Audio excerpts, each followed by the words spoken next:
this is Tony. This is Paul coming at you from the Friends for Life podcast. And we're go. All right, back for another Friends for Life podcast starring Tony. Come on, it's not just me. It's us, baby. We're in this together. It's starring us, who is Tony and me. Yeah. And we are back again. Tony and I didn't get a in English, but I think it's supposed to be Tony and I. Tony and me. Me and T. Me and T. That's the new name of the podcast. Yep, that's what we're going for this week. We're back for another interesting episode. Tony's running this one today. Tony, what you got for us? Well, man, I really wanted to showcase what I want other people to think about and do in their lives. A lot of the times I tell people that they need to, I guess, be better. But yet, that's good advice. Yeah, but you don't really break it down, or I don't break it down. And sometimes I can, and I see eyes rolling. So I figure, like, today, man, I'm going to go through some of the things that not only I've learned through the books that I've read, but through mentors that I have followed. Because a lot of my mentors I don't even know personally. I just followed their business strategies and kind of did what they did. Mentor. That's good to have mentors like that, because sometimes when you meet them in person, they're a little disappointing. Yeah, you would probably like, oh, dude, your ass. Absolutely. I've met a few of those in my day. I'm not going to say any names. Yeah.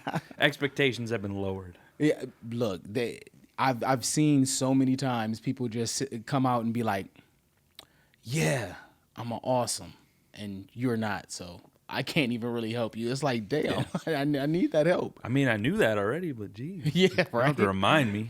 So, anything that I say that I have on this list is not necessarily a gospel. I didn't create all of this stuff. I mean, the fact that anybody with any kind of background in being an entrepreneur or a background in being a successful business person, these are kind of the go-tos, So it's like a guide. It's like a quick start. Yeah. So, when I say these things, it doesn't have to necessarily be in order. Well, let me say that. Take this back. At least the first 5 are going to have to be in order. If you can knock down the first 5, the rest will slowly begin to come.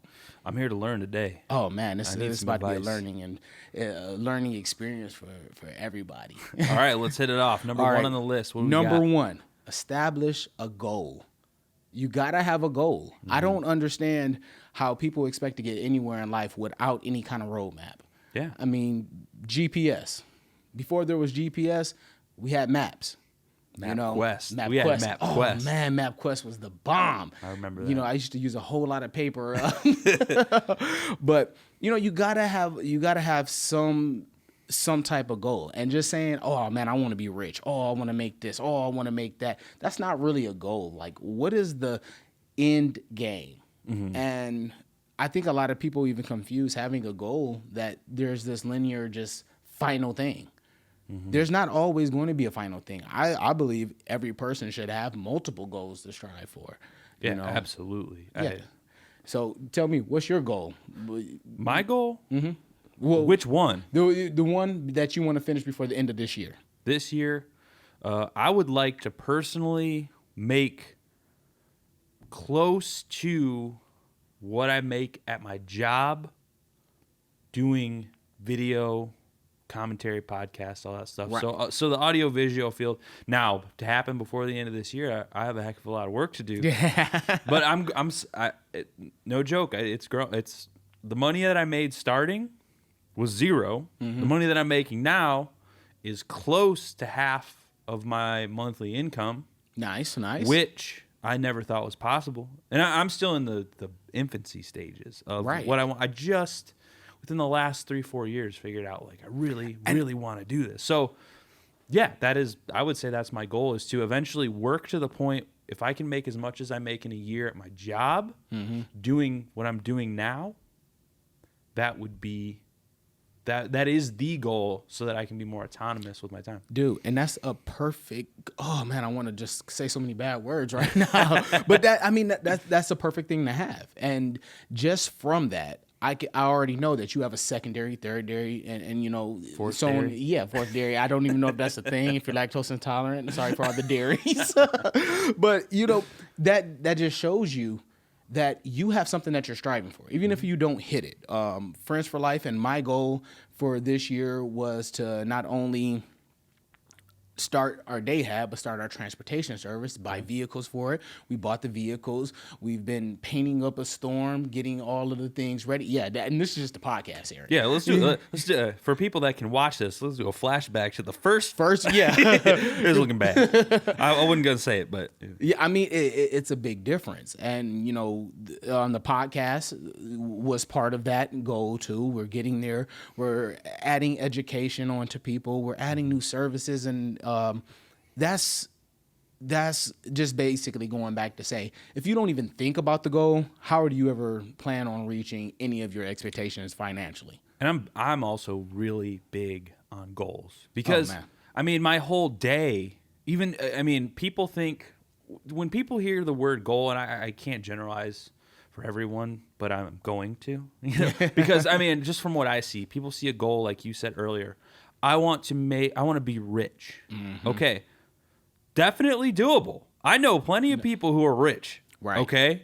That's average people that I just know are rich, and they just do work, and it's not that complicated of a goal to have. It's a common goal, but they don't think of the middle steps.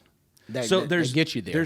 There's the goal. There's the end goal, which really doesn't exist in my eyes, and then there's the micro goals. There's the monthly goal. There's the yearly goal. There's the daily goal. There's the hourly goal. Mm-hmm. I mean, if you're not breaking things down to that level, it's really hard to get a plan together for the big goal. Like the big goal is a floating obstacle, like a big mountain that you see 100 miles away, and you're like, I want to get to that mountain. Mm-hmm.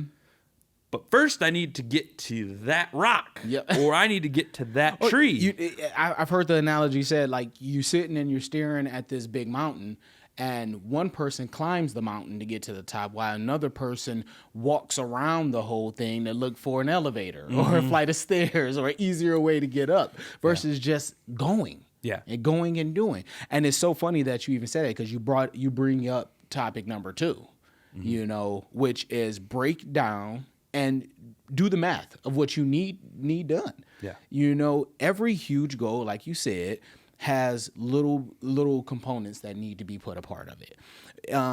For instance, you know, my company, what I do, in order for us to even start it in the beginning, there was a whole list of paperwork that I needed, a whole group of qualifications.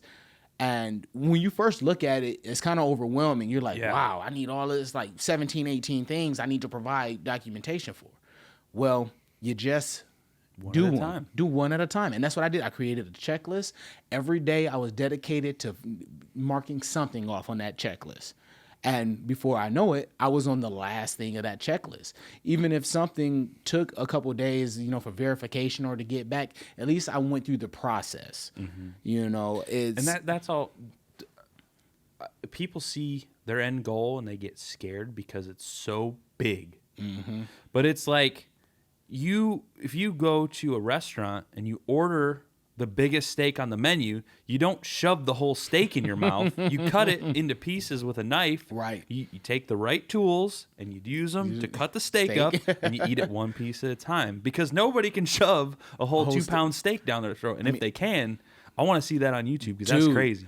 You need to be a guest on this show, because is that Kobayashi guy, the world champion the hot eater? dog eater? Yeah, the hot dog guy. Man, between him and the other cat, man, I can't remember his name. Because they had that rivalry going on. Oh my goodness, I'm going to YouTube that. I mean, those guys are champs. Talk about one hot dog at a time, baby. Bro. A little water.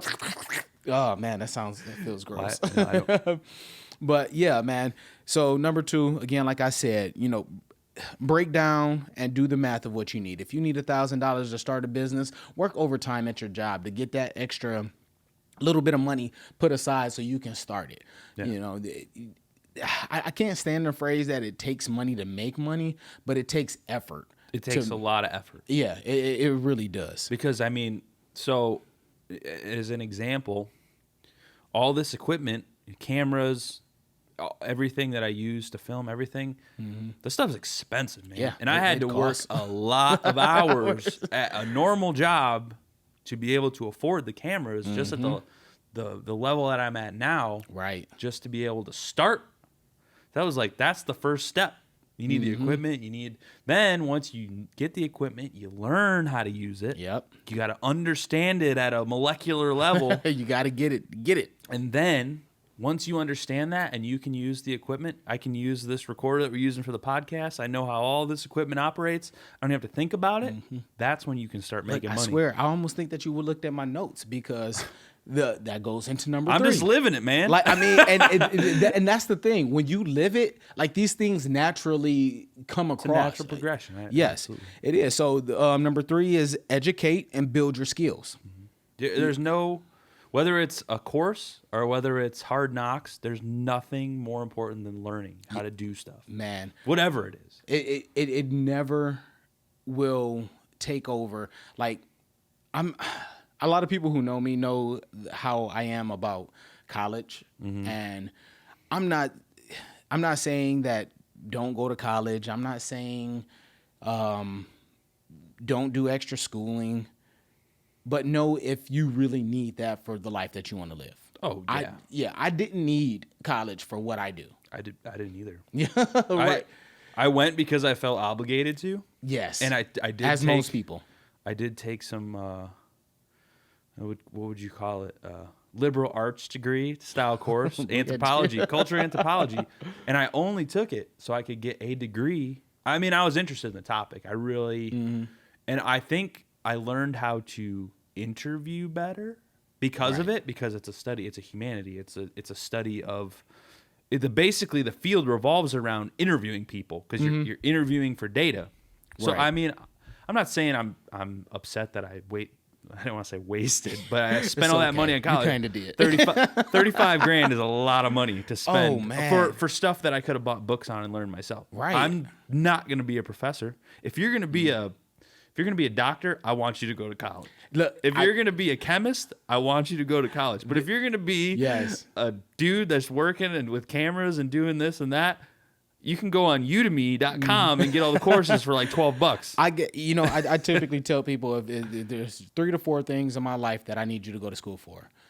Doctor, my pharmacist, my CPA or my tax Yeah, my you don't tax wanna mess that up. advisor, and my attorney. Like, I would like for you to go to school with that. And actually, the CPA and tax consultant, that can honestly be a little bent, because if we all have access to the tax laws. We all have access to what's legal and what's not legal. The only difference is you have to have a certain certification to be able to file and all of that stuff on behalf of a company. And all Well, of that. and I've learned of this great tool in this great country. It's called the public library. Oh man, So best tax dollars at work ever. seriously, I really agree with is. that. I have a library membership. So backstory, back in 2015, my wife and I hiked the Appalachian Trail. Okay, I couldn't believe he did it. Oh my goodness.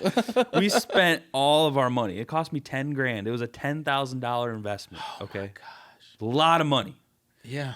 Definitely the best $10,000. Definitely a I've ever cultural spent. thing. I'm gonna say that right here, right Yeah. now. Something There, I couldn't do. there's a lot of white people out there. So wouldn't take that back for the world.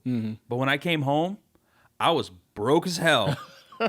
And in order to learn what I needed to do to get by, I sat at the library, $0. I paid my taxes, whatever, my whole life. Every book I ever needed was there on anything I needed to learn. The internet was there. Right I got there. my first job after coming back from that internet library. I was applying online at the internet because I didn't have enough money for internet. Wow. So like, you can go to the library, and yeah, the book might be from 1984, but they also have all the recent books. You can learn anything you want for $0 besides what's coming out of your taxes. They'll look it up for you. They Like, will if you order can't it find- for you. Oh, dude, I went to my, kind of off topic, but still on, because we're talking about the library. I went to my kids' school. They still have a card catalog in there, man. Good. I was like, I was like, really? Like, are you guys even still teaching kids how to use this? Literally have an app on my phone that I can download Kindle or audiobooks for free. Now, Word. you have to wait sometimes. I mean, you get a bestseller, Harry Potter or something, you got to wait a month and a half. But learn some patience, man. Get that You want patience. something for free, you better wait. I will say this, man. I wasted a lot of the taxpayers' money in the library at a certain age when DVDs were really hot because I would go there and get the free DVDs. And, you know, People are biased against visual learning. they are, but I did it purely entertainment. I mean, it was, but I also learn from my entertainment 9 times out of 10. I don't sit there and just, you know, I try to take as much as I can. If I'm watching a director, if I'm watching something, I'm trying to look at it from every angle, from the actor's angle, from the director's angle, from the producer's angle. Like, I want to know, why did the producer think that this was a good thing to talk about? Yeah. I mean, you know, that's- why did the director have them sitting and standing at this in particular moment? You know, why was the music put how it was for this? So I kind of break all of those different things down. So it's awesome to be able to have a resource that you can go to and get it for free. Well, I mean, people nowadays, I'm talking like an old man here, people nowadays, but seriously, in the history of time, we have the library, which has been around for a minute. We've had libraries, but there's YouTube. Some of the best things I've ever learned in my life. Some of the best camera courses I've ever taken. Yes. Podcasting courses. YouTube University. YouTube. It is $0. Yep. You can take, just like we're doing here, you can take your own idea and make your own TV show for free. You can go buy, you can use your cell phone and a $5, you know, tape recorder or audio recorder. I was in that generation that still used tape recorders when I was young. But Dude. the Walkman. But you can love go that. out and make your stuff for free. Free 50. I mean, free 99 is what we like to call it. It's, Same difference. yeah, right. It's cultural. But that's what I'm like. So yeah, on your point number 3, the ability and capability and capacity for what's out there for people to learn for free is astronomical. You could save the $35,000 in college or $50,000 or $100,000 at some other colleges if you're driven enough to actually learn yourself. Yeah. If you can sit your butt in a Right. chair and take the time to learn and not just pretend, because if you're pretending, you're not helping anybody. Well, You could just, I think it's also a sacrifice that needs to be made to also do that, because in order to build skills, I think you have to be hands-on. You know, Oh. you can read a book all day long. You can talk to someone all day long. They can give you all the information, but you actually have to be hands-on. well, not that I'm any sort of, you know, professional or anything, but like the step that I always take before I do anything is I will either read a book or 5 or 10 or how it depends on how obsessed I am with the topic. Right, A right. course maybe. And then I will get the foundation so that I'm not running into this blind like, oh yeah, I know what I'm doing. This Right, is easy. right. So I'll take a foundational course, get the basics, and then I'll step out and I'll start 200% into it. Just Right. doing whatever the thing You is. just gotta go. And there's too many people that just focus on the reading part. oh, yeah, It's great. You don't want to jump into 90% of things you're doing blind because, I mean, sometimes it's a good experience, but most of the time you're just wasting your own time because you don't know what you're doing. it's paralysis by analysis. Yeah. You know, some people will sit there and have to make sure everything is perfect before they ever do anything. Yeah, that's not possible. I mean, can you imagine some of the ventures that we've done in our lives if we would have just sat there thinking about them the whole time? Like this podcast. Yeah, like the We started out with no microphones. We had 2 lavalier mics and a recorder that I had at home. And I said, yeah, you could take the time to order the mics and do it. Or I could come over tomorrow and we can start. And look at, okay, we went from nothing to, look at this table. Looks like something out of Star right. Wars. like, dude, Do it. Just start. You just gotta Doesn't go. even have to be good. Our you- first episode was bad. Oh man, so bad. I don't even think I listened to it all the way. But hey, But you know, how it it is what goes. it is. people are too crippled by that anxiety of not being perfect. Yeah, and I blame our school system on that because the fact that we get graded for not being perfect, that mean that's jacked up. There's some things that I'm just not as good at as I am at other things. Oh yeah. You know, so Well, not everybody's good at everything. Yeah, I you mean, have to in school. You have to be good at everything in to order- get the grade, or exactly. you have to be good at BS in the system to get the grade, Which which I I did. was super good at in right college. on, bro. I heard people complain my whole college career, 4 years, complain about how they didn't have time to do their homework. They didn't have time to get their grades. And I'm like, you guys are living in a dorm room, getting wasted, smoking dope. I'm working 50 hours a week and getting straight A's. Like, I don't want to Wanna hear hear it. it. Like, yeah. You can cry to me all day, baby. What did but- Joey say? Cut it out. Yeah, get out of here with that. Like, cool story, bro. But Oh man. some of us are actually here to work. So Now, again, I swear this isn't like pre-set up. Like I did not let Paul know about my list, but that kind of goes into number 4. You know, I have telekinetic mind reading. yeah, I believe it. You have ESPN. ESPN, yeah. Channel 62. I don't know. Yeah. At least you didn't say 69. But That's next episode. number 4 is the work every day. Every day. And what I put on there is with the work every day, ... Because ain't no telling how long you're going to have to do that. Forever. You know, pretty much, if you really give a damn. I mean, now, again, I guess success, as I think we've mentioned before, is linear. I mean, it all depends on the person and what you mean for success.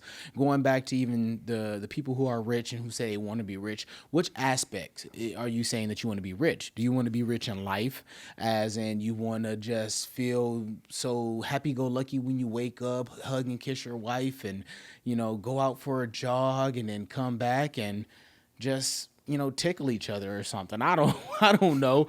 Pillow fights. Do you want to have, you know, over $1 million in your bank account? Do you want your company to be worth over $10 million? Do you want to have all of these luxurious things? You know, and I think it's one of those things that you need to have an understanding of yourself first. Oh, yeah. But once you have that understanding, realize that if it's a financial rich that you're looking for, you got to work on a daily basis. Well, there's something I've realized within the last year to 2 years. So all of the career paths that I've ever wanted to do have always been career paths that are not very beneficial to my bank account. right. And that's a choice. I mean, it's a little more than a choice. It's a instinct in my behalf. Like, I just feel the need to do these things. Uh-huh. But I've also realized through personal experience, through tons of reading. I mean, I can't even name how many books I've read over the last couple of years. It's got to be over 200, like, for sure. I love it. And, like, okay, that's cool. And I came to this realization at my last job. I was working at a nonprofit, you know, not a lot of money to go around. Uh-huh. You do it because you love it, kind of thing. And I was sitting there and I'm thinking, okay, this is really, really stupid the way we're thinking about this. Mm-hmm. So you can help people and you can give of your time and all that stuff. That's great. It's awesome. Everyone should give a little bit of their time up because that's just what a good person does, in my opinion. Yeah, definitely. But if you want a viable organization, life, business, whatever, you have to have money. Yeah. And you can ask my wife, I am not good with money. Okay? Like, I like to spend money and I like to, you know, I'm the guy that always needs, I got to have the camera. I got to have the camera strap. I got to have the new lens. I got to have the bag. I got to have the carrying thing in my car so it doesn't, you know, I got to have all the accessories. And it's just a compulsion. I don't know where I get it from, but like, to do things that have an impact on the world, you have to have money. Yeah. You have to. You can Ooh-wee. talk all you want. You can go in front of big crowds. You can do this and you can lobby your point, and that's great. Go be a congressman or a senator. Yeah. But if you want to get shit done, you can literally, if you have enough money, you can make anything happen. Yes, and that actually takes me to a guy. You ever heard of Dan Pena? No. doesn't Oh sound man, familiar. look him up. He's a old white guy who curses a whole lot, but I know a couple of those. he, I mean, he lives in a castle in like Europe Holy or shit. something, and he's so down to earth that it's scary that people don't really. I mean, they should almost rejoice him because he's one of the big proponents of our world being too PC. He's the type of person that will tell you exactly like you said. He doesn't believe in global warming, something I definitely disagree with him on. But He can't have it all. yeah, exactly. But he will say, like, even if you do believe in it, you're not going to change it with no money. Absolutely. Get some coin. After you get some coin, then you can actually make change. Look at Bill Gates. He has made billions and billions of dollars, and he has donated billions of dollars in order to help the relief of so many other places. Isn't he doing the clean water? He's like going around the world, and I think he's hiring. I just watched a documentary about this. He's getting engineers to build systems that can help give clean water to the world. It's insane.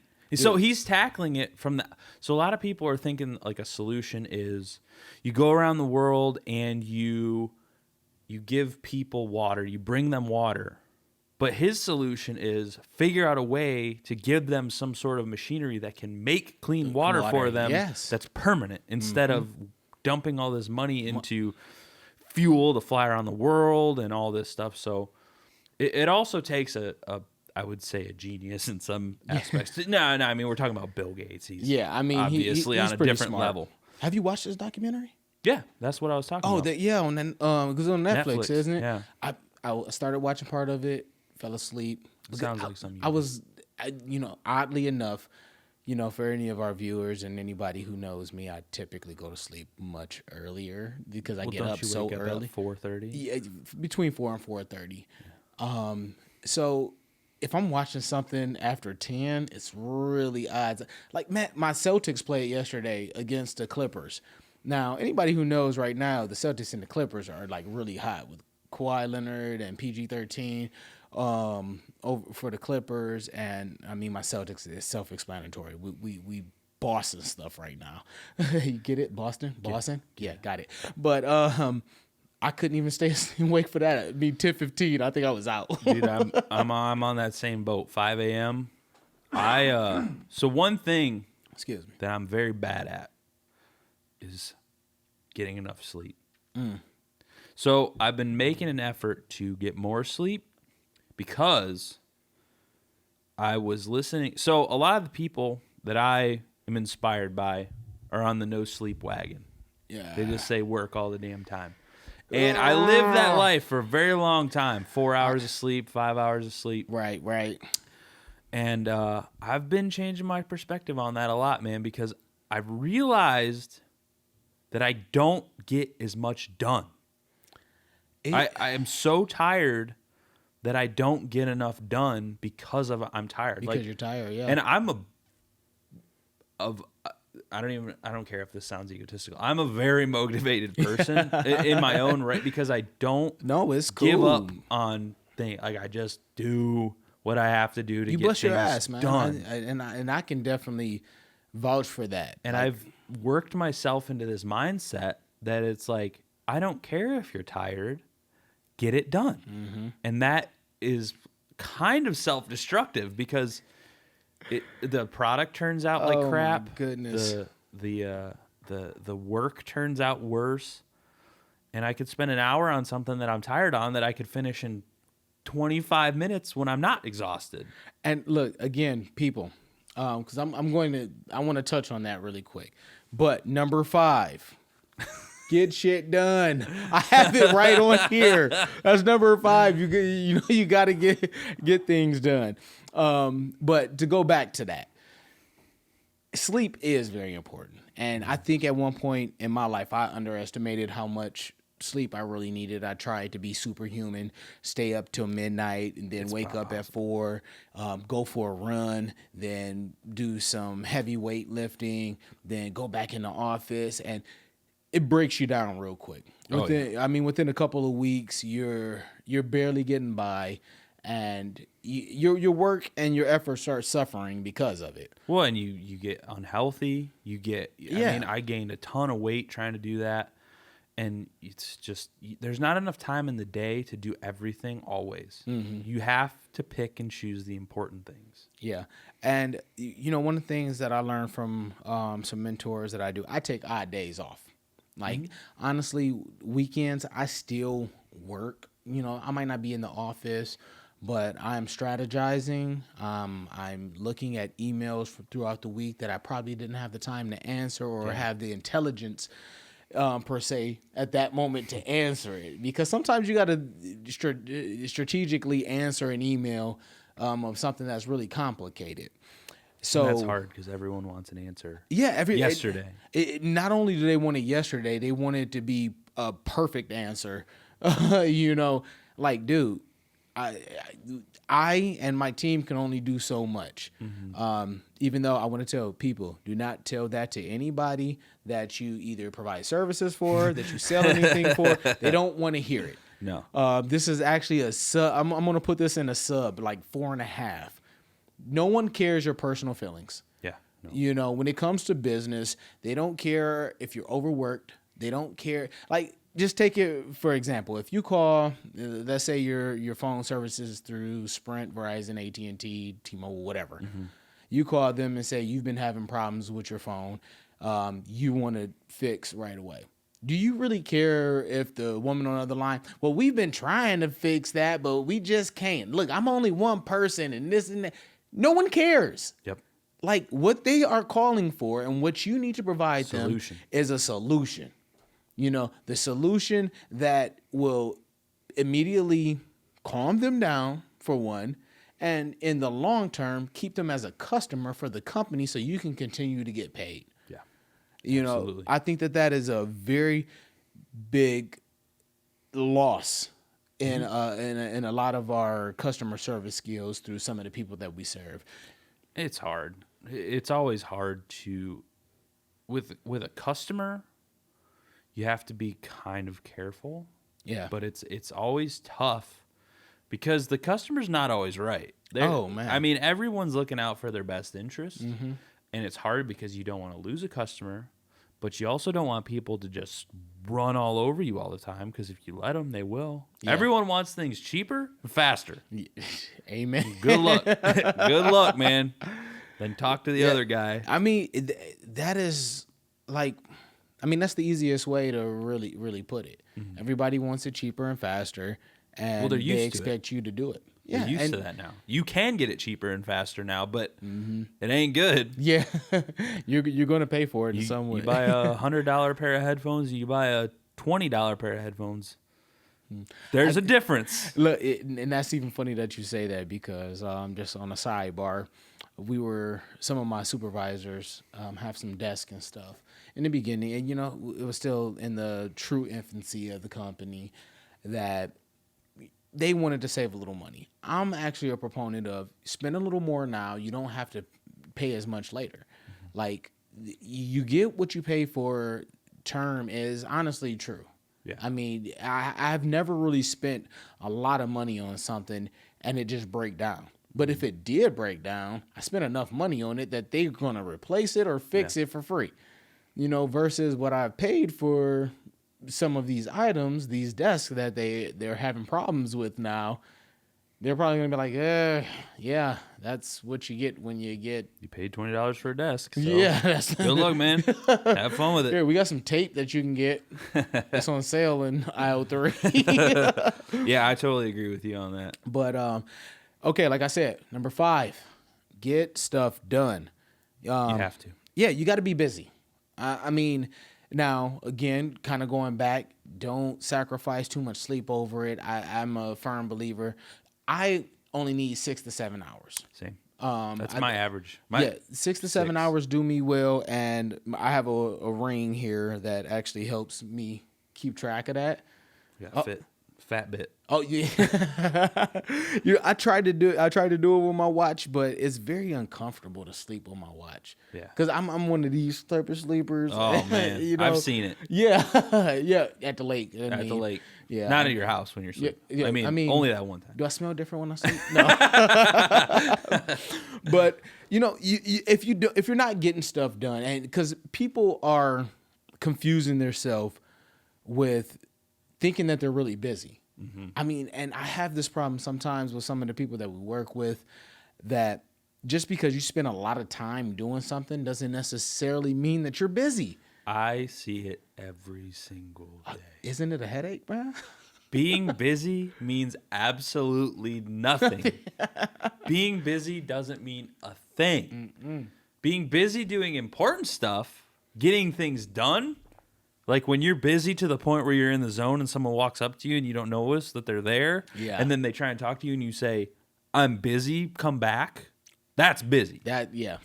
Looking like you're working to pass time is not being busy. Oh, no, it is not. That is wasting time. Your own, which is the worst. I've literally seen people be on hold and say that they were busy. I'm looking like, is there anything else that you're doing right now? Like, if anytime that in my field of work, I've been on hold with doctors, lawyers, everything else. If I'm on hold, that goes on speaker, goes to the side, and I'm chopping out. Because you know it's going to be 20 minutes. Easy. I just think to myself, like, this is my birds and stones right here. Yeah.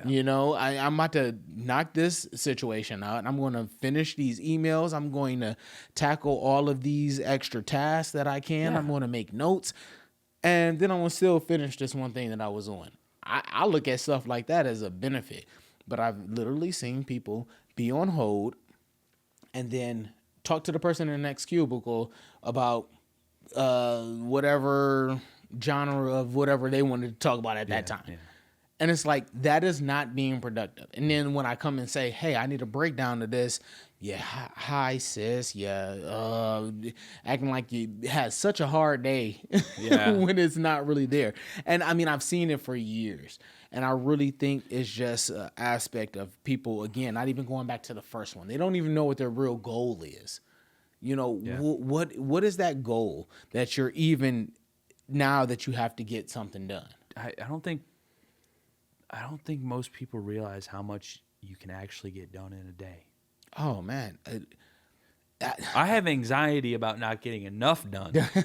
So like, you can get a lot done in a short amount of time. Well, and I know you personally, we've talked about this. You are not a fan of Tim Ferriss, the 4-Hour Workweek. You don't like that mindset. Yeah, but I've read it.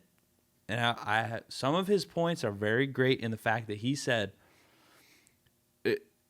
that one of the things that he does, and this isn't saying procrastination is great, he puts things off to the last minute because you put yourself in a zone where you're forced to get things done in a timely manner. Yeah. But if you can live that in a what does the average person stay awake, 15, 16 hours? Mm-hmm. If you can think like that all the time and use every millisecond that you have throughout your day to get stuff done, rather than just like like daydreaming. Like, right, you can like hack your brain to work like a SOB. And even giving respect to Tim Ferriss, it's like I don't dislike him. It's just I really feel it's a lot like how I feel about YouTube or Google. When you type in the fastest way to, and then most likely the first search is going to make money or do this. And, I think the 4-Hour Workweek, for example, is the end result. I do want to get to the point where at some point I have a quote unquote 4-Hour Workweek. So, I mean, I get it. And honestly, it's a wonderful marketing tool, the name of the book and how it's represented and everything. I just, at this time in my life, I can't have anything like that to slow me down. Well, I'm just you and I are both naturally on the grind. Like it's Yeah, can't help it. I mean, we're grinders, and we're never sometimers. Like it's All like, or nothing. Yeah, you know, we go D to the dirt. You're either doing a podcast every week or you're not doing it. Exactly. That's it. You There's know, no point in half-assing it. And y'all don't know, but if you're hearing this, we're doing 2 this week. Like, just because we probably missed out. That's because we like to get things done. Yes. Make up for lost time. Okay. Number 6. This is more or less once you've done 1 through 5. You know, you have to. Once you've gotten things done. Yeah. Once you got things done, once you have a goal, once you've, you know, you've articulated how you're going to get to your next steps. But you have to outsource all of the repetitive things in nature. Oh yeah. You know, when you have the money to do it, that's definitely yes. When it gets to that point, when you have that financial stability. Now, if you do the first 5, that's going to come. Like I've never seen anybody not do the first 5 and say, I can't afford it. Like, well, I've even started doing that with things. I mean, I just don't, between working a full-time job, running my own business, helping out with everything that you're doing, and then doing a TV show on top of it, I've had to do that. yeah. And I mean, so I don't even know if it's delegating. It's as much as like, okay, I'm making money. I need to spend some of that to free up time for me to be alive. Right. Well, again, it's outsourcing. You're just pushing it out. Like, I overhired in my higher ups. I am really top heavy when it comes to what we do, and I did that for a reason, because I know that I have the potential to continue growth. Now, when it comes to that, I still have to produce quality. I have to produce training enough so that people can still look at our company as something viable, as something that is creating change for our industry. But I can't do the $10 an hour job. I can't do the $15 an hour job. I don't have time to do the $20 an hour job. You know, when I did the formula of what I'm worth per hour, I came up with $1,200 an hour.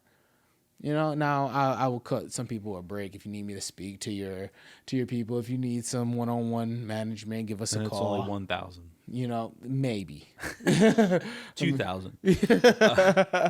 You know, Heck of a deal. a heck of a deal.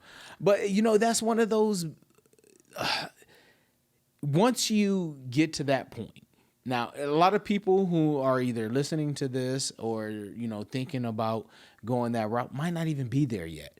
But if you've kind of mastered those first 5 steps and you get to that point, start it a little bit at a time. Somebody to help you manage your calendar. Well, perfect example. Say I go out and do a video shoot. Okay, 3-4 hours solo. I'm out there by myself. That's where I'm at this point in time. Bare bones. 2 cameras, microphones, couple interviews, bunch of B-roll footage of the area I'm in. Right. Okay, I have a vision of it. I was there. I got the audio I needed. Okay, so say I charge $500 for that for 2-3 hours. Okay, so I just made $500, my time. So I have somebody that I can go to and say, for $150, will you edit this? I know they're going to do a good job. Even if they do a bad job, I can take it and clean up the edits myself. Yeah, right. So I made, quote unquote, what, $350? Because in my head, I created the business. I created the content. I created right. I went out and got the contact to get the job. I did all the groundwork. I put all the investment in. So I'm paying them a part of that to make my life easier. Like that's not even, we're not even talking big business here. We're just talking day-to-day stuff. Yeah. Like, hey, man, I know that you need some money. You're looking for a little work. Here's $150. You edit this for me. And we all win. You made money. Winner. Like that right there is the proponent of business. It's like, ooh. For a long time, get chills. business confused the living crap out of me. For the longest time, I thought it was this mystery. And it's literally just that. You go out and do something, you provide a service to someone, or you make a product for someone, you make X dollar, and then you just do that enough to the point where you're like, okay, I can't do all of this by myself. You want to help me with this? Because I can't do it all. That's business. Yep. And then you pay taxes. Oh, man. And that is the heartbreak right there. That would make you want to go out of business and just say, I'm going to McDonald's. Yeah, I'm right? out. Like, or you break a piece of equipment and you're out $1,500. I swear, man, I want to teach so many of our employees about taxes and business to a whole nother level. But it's one of the thought processes of no one really wants to listen to you until you are. I don't even know what it is. Let me just stop. It hurts nowadays that it just seems no one wants to listen to a person trying to give them information. Well, not everybody wants to start a business. Yeah, but they say it in a minute that they want to. Well, it's an appealing idea. Yeah, because until you get in it. Because people are attracted to the idea of being their own boss. But my uncle has a very big snow removal business. Okay, big. Like I don't even know how big it is. He owns properties and this and that. Dude makes a lot of money. Yeah. And I, as a kid, worked for him, and I always said, man, I want to own my own business someday. And he said, oh, really? You want to own your own business? And man, that shit was hard to hear, because he was like, okay, you're your own boss. I said, yeah, I want to be my own boss. Nobody can tell me what to do. He says, you got it backwards, kid. All the way backwards. Everybody tells you what to do when you're your own boss. Your customers are your boss. Yes. And you can't say no to them. I mean, you can, but and ever since I heard that, I was always like, damn, he's right. Like I can be just an average Joe guy and go work for somebody, and he's my boss, and I don't have to think about anything. I'll just do the thing. Do what he tells me to do. But when you have a customer and you say, okay, here's my paperwork, 50% down payment on this. Okay, you come to do their final product and say, we don't like this. This sucks. So you did all the work. You got half the money, and the other half, what are you going to take them to court for $400? That ain't going to happen, man. That's real life. Right. I mean, that is the part that most people do not understand. I've interviewed people who said that they wanted their own business. What I asked them, how many hours a week do you want to work? I've heard people say 30 to 40. How many hours are there in a week? If you want to work 30 to 40 hours a week, go get a regular job. Yeah, don't start a business because you're working 168 hours a week. And it doesn't quit. It doesn't stop. Like at any moment, my phone can ring and it can be a complete catastrophe that I have to be on point, ready to solve. Top of the food chain comes with a lot of responsibility. Man, tell me about it. Now, although I've outsourced to a lot of people, they still come across issues and problems that they might not know the answers to right then. You know, or they're too nervous to give the answer, to being that it might reflect on the company the wrong way, or it might hold us liable for something financially. So all in all, like, yeah, you gotta be safe and be careful when you get there. But it's not a mystery either. I mean, business is business. I mean, business is... The bigger it gets, the more complicated it gets, but it's the same principle. Honestly, I disagree with that. Really? I don't think it really gets more complicated. I just think it gets a little more... Intricate? No? No. It just gets faster. Okay. It gets busier. You know, yeah. I mean, because not very much changes. Now, once you go, and I actually have... it kind of go, man, I swear this guy, like, ooh, dude, you're in here. This you're ain't really my in first here. rodeo. Okay, look, number 7 is analyze and improve. So going to like what we said, you know, once you do other things in the business, you grow, you're going to see leaks. You're going to see problems that may persist. Well, that's kind of what I was getting at. More complicated, in that the bigger it gets, the more weird stuff you run into that you're like, what do I do with this? Oh man, dude, I literally have my policies and procedure book is this thick. Yeah, like what? Like you run into situations like somebody says, "I want this," and you're like, I don't know how to Do that. Like how does that? I'll figure it out, but God, I'm not getting any sleep this week. Yeah, right. I got a lot of work to do. And that comes from, you know, like I said, with our policy and procedure book being this thick, we have to send out a digital copy because I just don't want to waste that much paper. It's because all of the issues that we've had through the years, and it's not just at this company; it's been at other companies, and we had to forethink, you know, some of the problems. You know, nobody reads those, right? Exactly. I've never read one in my whole life. Oh, dude, I went to a place where it was 2 pages long, and I'm like, that's dope. I like that. That's I can good. read that. Yeah.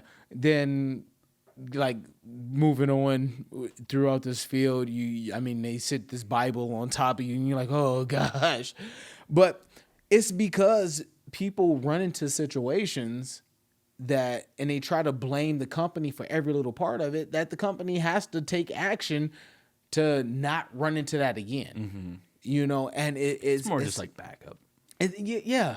It's a headache of a thing to do. I wish that the word common sense really was a thing, but we all know it's not. A real thing. Yeah, it's not at all.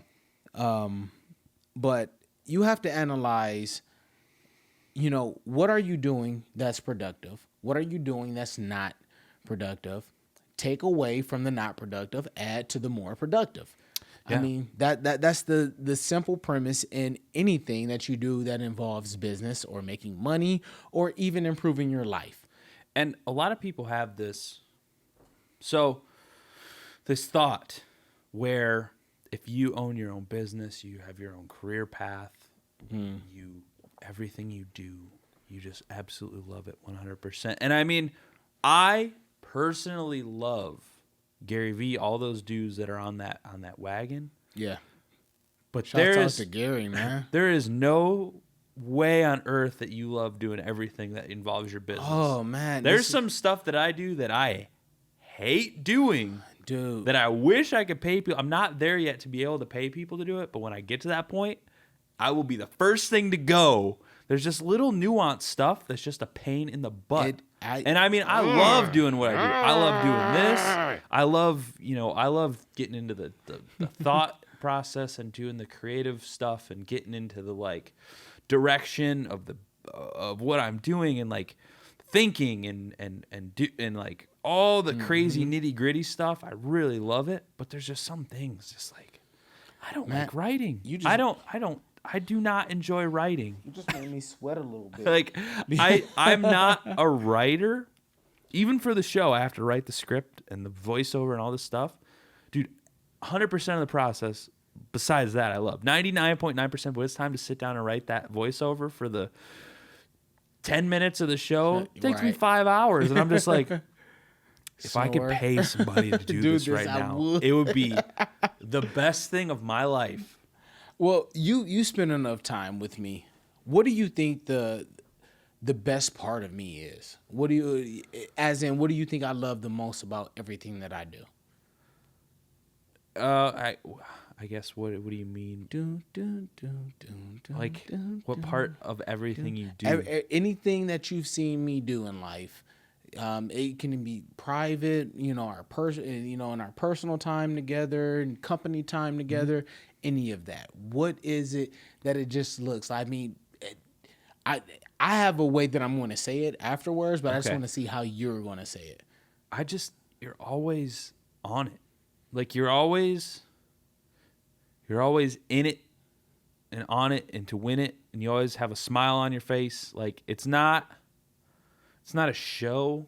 Like you really do like it. It's not bullshit. And I mean, that's hard to find in people because so many people you come across on the camera are like, And then you get off the camera and they're a complete dick, and it sucks. Right. But like, this is it. This is how I am all the time. We had the same conversation in the office behind me before we started. We were picking out the theme show music. Like, we just work, and you work, and you work, and you work, and it's what it is. And that's basically it. I'm happy, and I'm my normal when I'm functioning. Yeah. You know, when I'm with my clients, when I'm with my staff, when I'm, you know, talking and teaching, that's me. Yeah. Like, I think if there's ever a time that I'm confused at who I am, it's when I have to write a check. I hate writing checks. and don't get it confused. It's not like I don't like paying bills to an extent. Nobody likes paying bills, Tony. But you know, I hate balancing the books. I like looking at the numbers and stuff. I like for people to do that for me, give me the percentages, break it down so I can teach people on what's making our company profitable, what's making our company more exciting to other people, what's giving us the advantage. I love those kind of things, but I hate writing checks. Well, you can't be good at everything. It's just impossible. Yeah, and if you are good at everything, you're some freak. kind of you need to not be in here.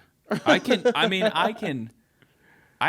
just know it for a fact because I've always been that way. I could talk all day. We could do this podcast for 6 hours and I could just BS. And it's not like a thing. I'm not like thinking like, what could I say next? It's just like, it's talking. Yeah, I mean, it's go conversation. mode. It's like, that's what I do. Like that's what honestly, I do all day. That's at gonna work. be our next hashtag for this stuff. Go Go time. mode, man. Go mode. And it's, you know, like I think to be anyone in life, to be the best that you can be as a person, you can't fake it, man. Oh man, Like I don't bust out the hello. We're on the podcast today. Like, I can't talk. That's not me. Why pretend? Like, nobody's perfect. I'm not perfect. You're Man, not perfect. I'm just true as you. dumb as the average dude. Like, I don't know. It's just everybody wants everything to be so perfect, and nobody's like that.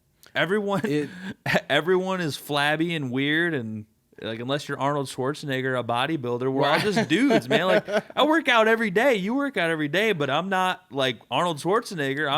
I'm not Dude, Jay Cutler. You know, man, I'm just I a dude. sat here and I watched. Goodness, I watched Rocky the other day. You're like Rocky 1 and Predator. Oh, Predator's sweet. Dude, and I'm looking. We're like, about to get derailed for an hour. Like, I'm just saying, like, I just wanted to. I was like, whoa, man, I need to give. I need to put more time in. You need to eat 17 raw chickens a day. Easily with broccoli and rice. That's it. That's all you eat forever. Nothing else.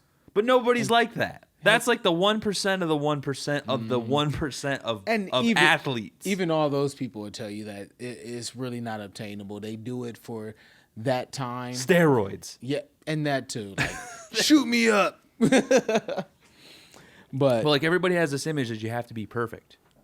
Nobody's perfect. Nobody. No, a single person I've ever met. None. I've never met a person in real life that looked like any of those people. Have you? no. I've never walked down the street. The closest thing I saw was a guy at Cedar Point. We were in. Did he try and eat your children? No, I don't think he wanted to eat anything. He was so shredded. I think he only ate a water. Yeah, that's. And actually, my son pointed it out to me. He was like, "Dad, look how shredded this dude is." And I looked. It's not real. Yeah, I honestly think he just was posing for us because he saw we were kind of in shape, and because he didn't really move, he just stood there and like Grunted. Yeah. But that's to the main point is, like, it's not. You got to be comfortable being yourself. Like, I'm okay with not being Arnold Schwarzenegger. It'd be sweet, but like, I work out an hour every morning.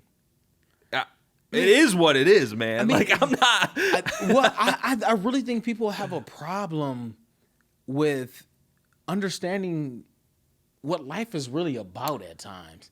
Like shit, it's good to be healthy. Just get healthy. It's good to do stuff that you don't want to do. And that's part of what we're on this topic. I mean, Oh, man. Growth, self-growth, and all this.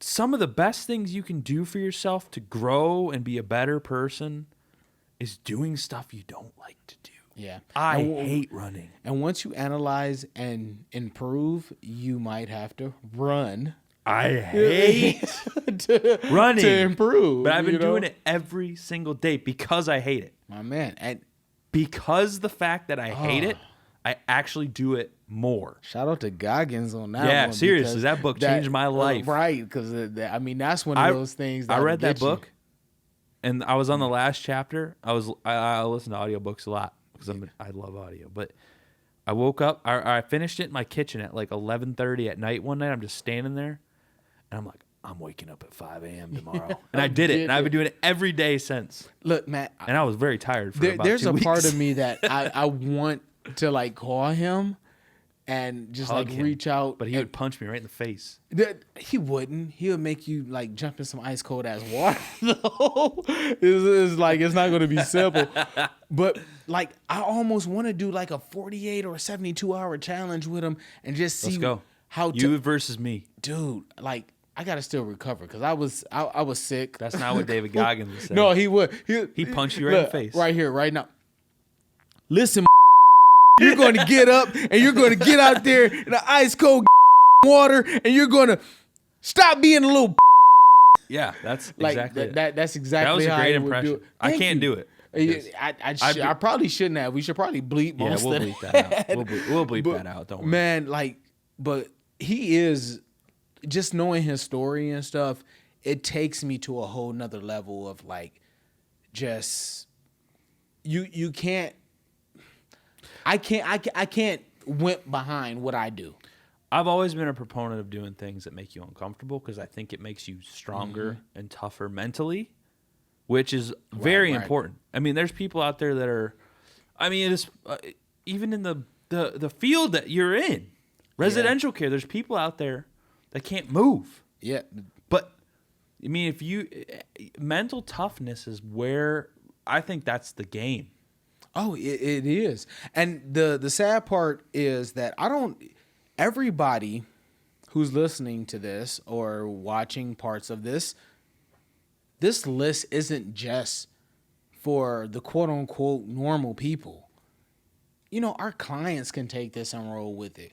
They need goals and they have goals and they have expectations that they need to meet and that we need to service to them. They're actually downstairs doing karaoke right now. Oh It's man, awesome. they karaoke, a birthday party, and all They're of that. ripping. Dude, at the end of this, we might have to throw some of the footage on. Oh, dude, Like, it was sweet. I mean, it was so fun. Like, oh man, I love all those guys. But like, yeah, man, like it's mental toughness is just, it's hard to build.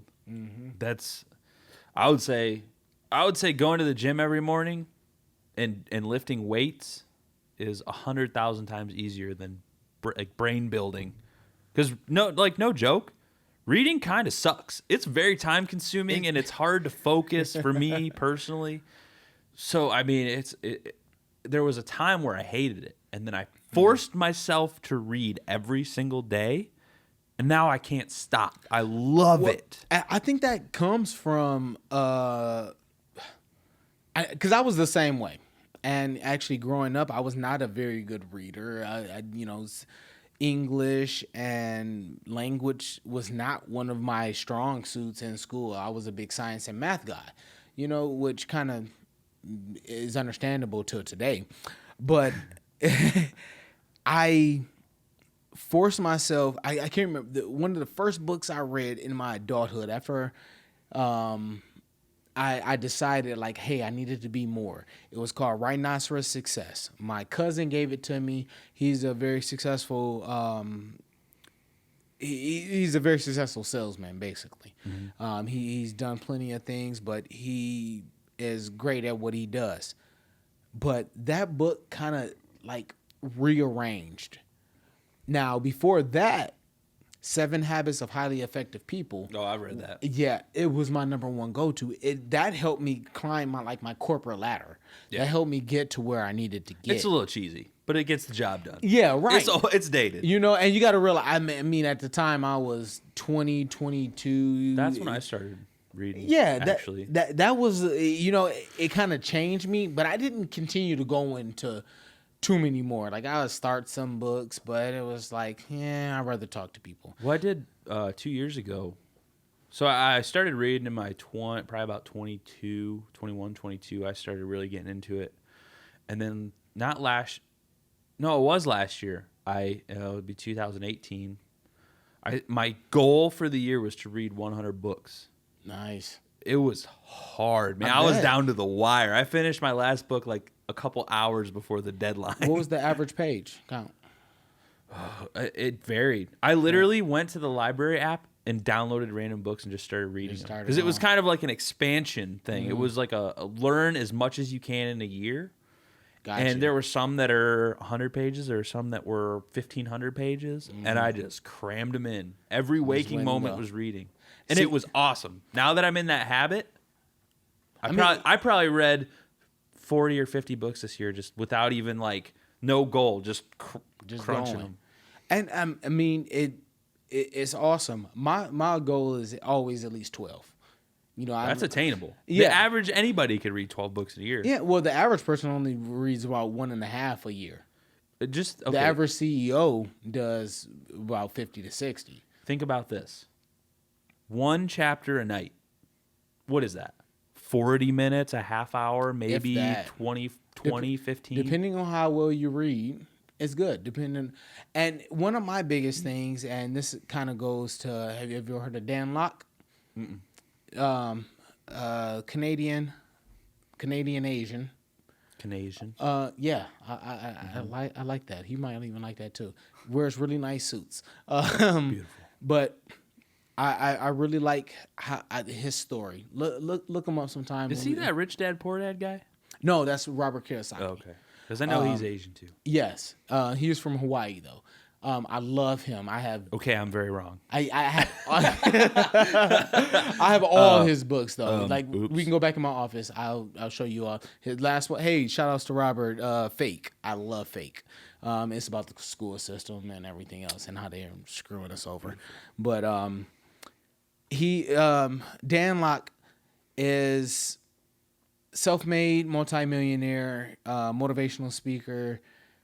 And I just really appreciate how he reads books. He says he doesn't even read a whole book anymore. Like he'll get a book, he skims through it and finds the highlights.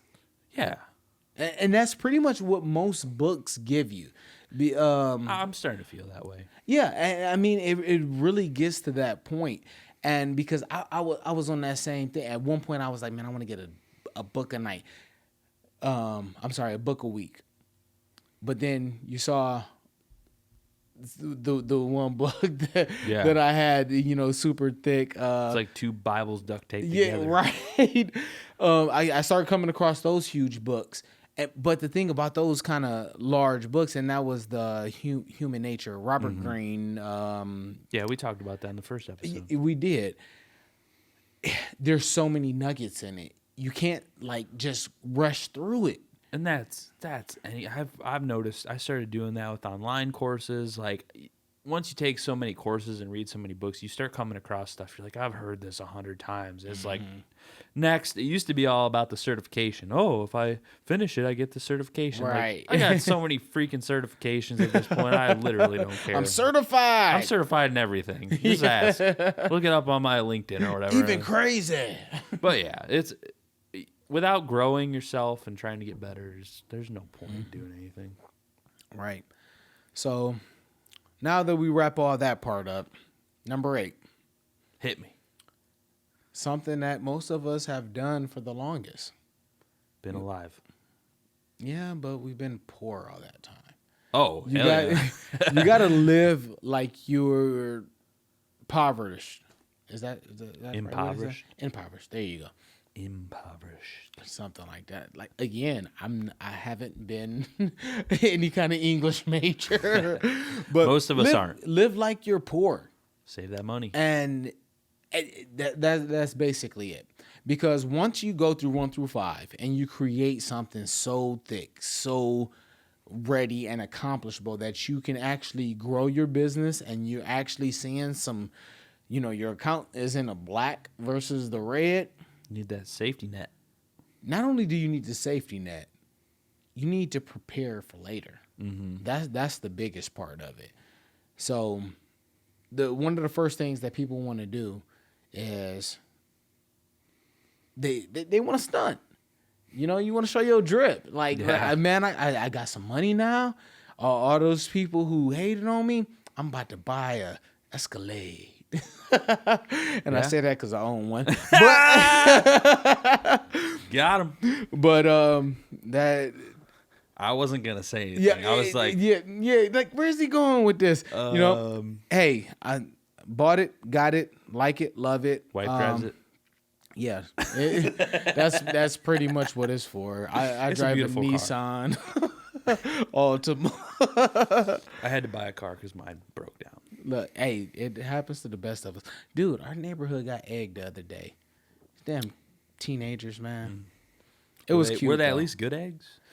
I no, they were white shelled. I was hoping to see some brown shells. I've been Like, come on, spend the big bucks on us if you're gonna do it. Show the Amish some pride. If you're gonna stunt, you need to have some better eggs. That's all we want to see. That's right. That's just teenagers, man. You can't get away from that. Oh, man, every generation's done it. Toilet papered, egged. I've been right there, and right now I think the point is like I want to stay up to catch them. Because they did it twice, and I think they learned their lesson, because like now all the neighbors have their because they just went all the way down the street. So when I was a kid, Oh, and let me say this: they didn't get the truck though. ooh, I think that they knew better on that. They got my secondary cars. They didn't get the truck though. when I was a kid, we grew up in Michigan, and we had our house was tucked back in the woods. The neighbor across the street was kind of a little a-hole. One night, me and my brother in the summer, we would stay up all night because my dad worked like second or third shift. I think it was second. He'd come home late. Mm-hmm. We would wait up for him in the summer when we weren't in school. We're looking out the window one night, and we see people like walking through the woods, and we're like, what are they doing? So they were coming up to either egg or toilet paper our house. Wow. But we were strapped. We had gotten airsoft guns with the little plastic BBs. We opened the window. We had the assault rifle kind. Dude, Open, I used to lit them up. get them. That's my egging story. So Oh. if you think about coming out to my house now, I'm better equipped. But we still play that more game. heavy artillery. This has nothing to do with the podcast. You know where I live, out in the middle of nowhere.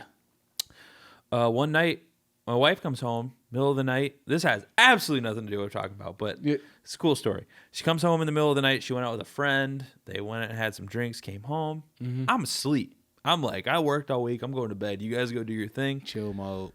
Wake up to, who the hell is in the driveway? And I'm like, what?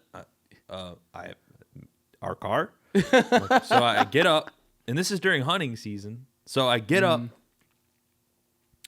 like, barely awake. I look out, and there's this giant Humvee parked in the driveway backwards. Man, what? And I'm like, this ain't right. Yeah. So we walk up to the window, shotgun.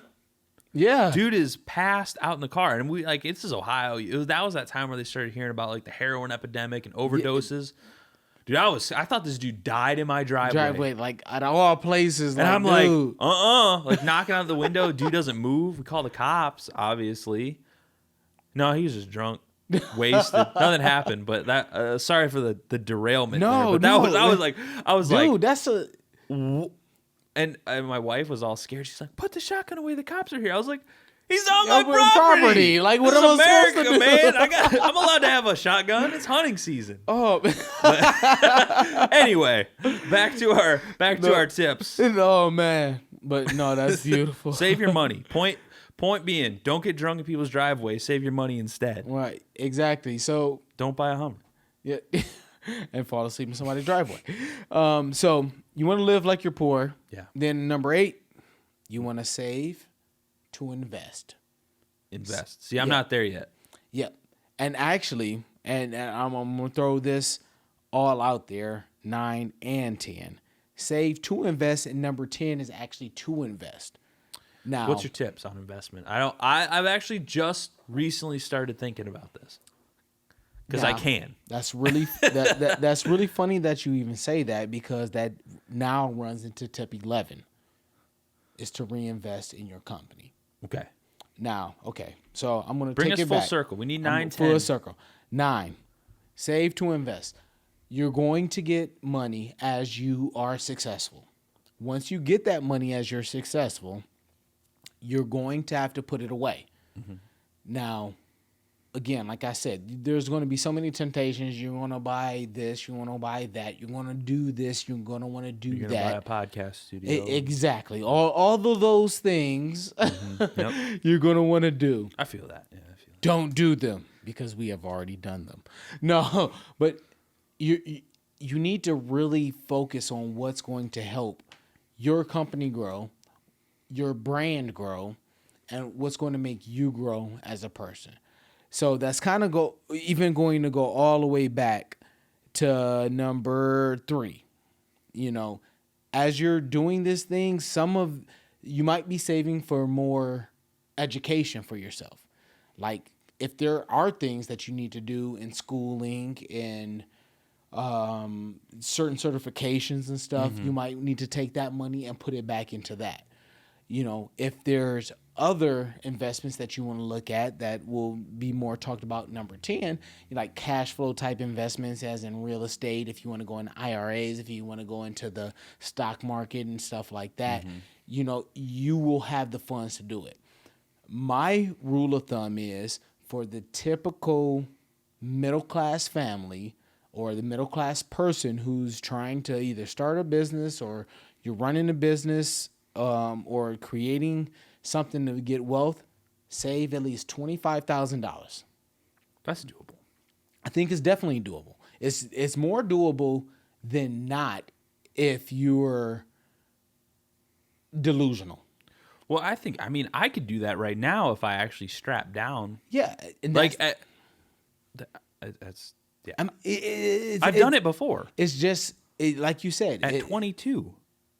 dude. Once you said that you saved $10,000 to do a hiking trail. I spent $10,000. Well, you spent I saved $10,000. 20. See, boom. I lived off 10 for a very long time. Now- I lived like I was poor for a minute. And that's what you have to do. Now, this is the part about it. Most people who are not educated enough for this, if you were to save up $25,000, they're not educated enough to be able to take that $25,000 and only get an ROI of maybe 5% a year.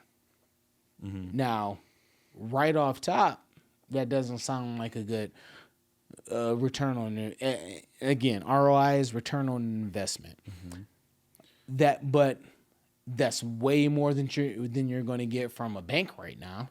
Well, and return on investment, any sort of money, and I even know this, I'm not even a money guy, but like any sort of, people think money just explodes once you have it. Like, like you gotta think of how much money do businesses make off a product? I mean, yeah, there's some, like, I'm sure like an iPhone, the markup's insane and they make a big amount of money.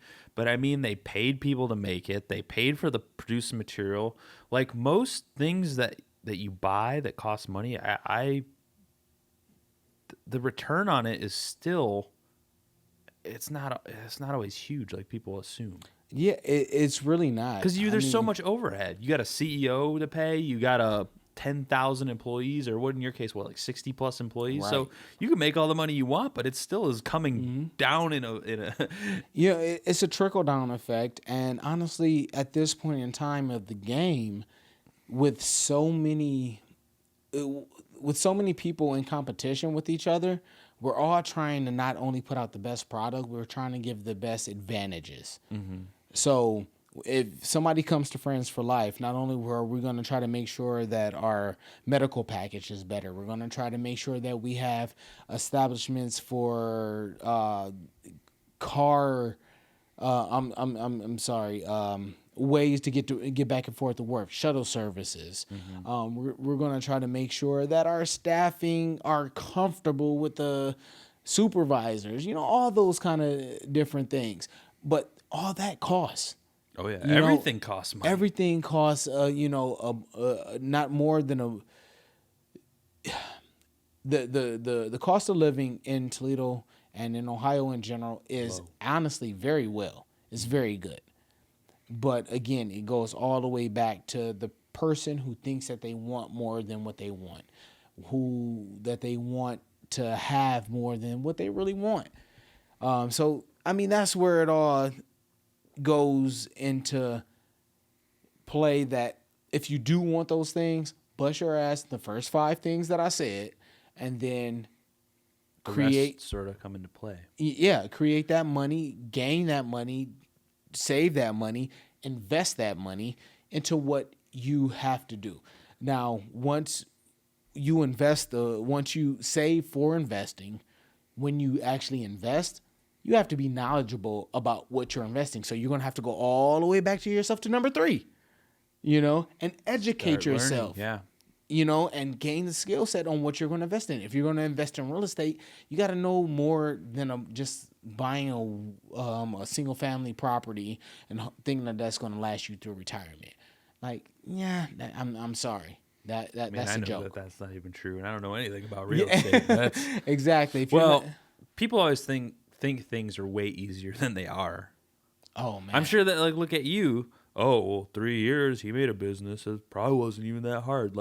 That ain't how it works, man. Right. They didn't see the first 12 years of that struggle. Yeah. Well, and the part about reinvesting in yourself, I think, is not even to be in a business, but reinvesting in yourself. And reinvesting in yourself doesn't mean going to the spa. Exactly. I mean, that's fine. If you need to relax it in a mental health day, cool, go to the spa. Reinvesting in yourself isn't a $7 Starbucks Frappuccino pumpkin spice peppermint latte enema, whatever they drink up there. But he said a peppermint spice mocha latte in. I don't know what they do out there. I just get the pike roast straight.